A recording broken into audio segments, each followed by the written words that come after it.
Bonjour. Mai a été très volatile sur les marchés financiers, mais dans l'ensemble, le mois se termine plutôt bien. Pour la zone euro, c'est un mois pour rien avec des indices secoués à cause de la Grèce. Côté Banque centrale, la Fed a réitéré son intention de relever ses taux cette année. Et la BCE poursuit ses achats d'actifs obligataires.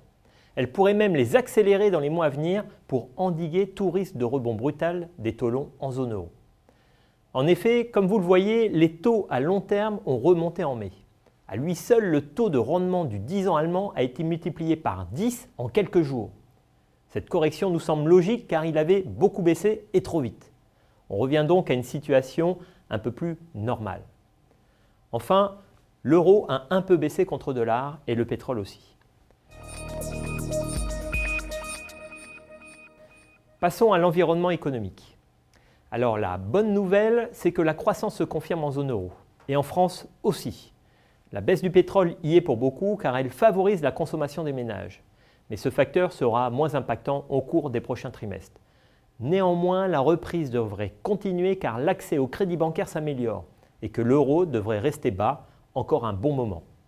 Du coup, on a relevé nos prévisions de croissance pour 2015 malgré l'hypothèque grecque. Côté américain, c'est plus compliqué.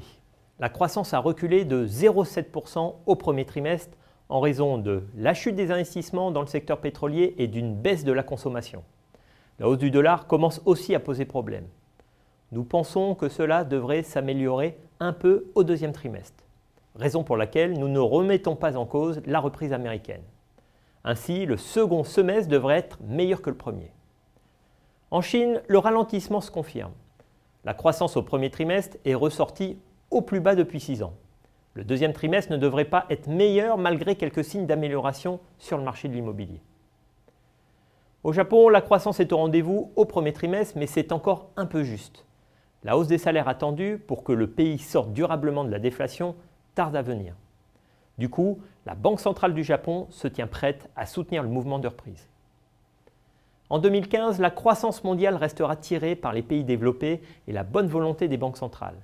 Les pays émergents devraient ralentir, mais les situations sont très diverses d'un pays à l'autre. En revanche, les risques sont multiples. Grèce, ralentissement chinois, voire l'impact d'une brusque hausse des taux. Bref, il y a encore beaucoup de volatilité devant nous. Malgré le retour de la volatilité, on reste positif sur les actifs risqués provenant des zones où les banques centrales sont à la manœuvre. Nous avons profité du repli des actions européennes pour nous renforcer. Car outre les 3 facteurs que vous connaissez, elles commencent aussi à profiter de la reprise dans la zone. Et pour la première fois depuis 5 ans, on a des révisions en hausse des prévisions de résultats d'entreprise. Au niveau sectoriel, nous restons positifs sur les banques européennes car elles vont bénéficier de la reprise du crédit pour les entreprises et les ménages. Et nous introduisons une diversification sur les valeurs liées aux fusions-acquisitions car ce secteur va profiter de la politique monétaire de la BCE et de la baisse de l'euro.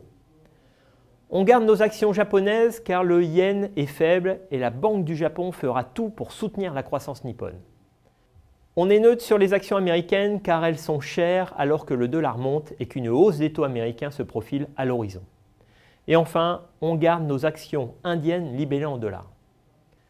Côté taux, après la forte correction observée sur les emprunts d'État de la zone euro, nous pensons que les taux vont se stabiliser, voire baisser dans les mois à venir, grâce aux achats de la BCE.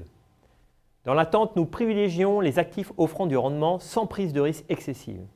Des obligations publiques italiennes et espagnoles, des obligations privées, des obligations à haut rendement européennes et américaines et des obligations publiques émergentes en dollars.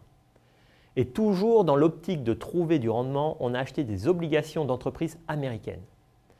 On garde aussi notre thématique inflation. En effet, le rebond des prix du pétrole et les achats d'actifs de la BCE ont contribué à une hausse des anticipations d'inflation, ce qui est bon pour ces obligations. Enfin, nous restons positifs sur le dollar car il est porté par la future hausse des taux. Et comme toujours, je vous invite à respecter les règles d'or qui défilent en bas de l'écran. Voilà. Pour en savoir plus, posez vos questions sur l'adresse qui s'affiche et suivez-nous sur les réseaux sociaux. Merci et rendez-vous au mois prochain.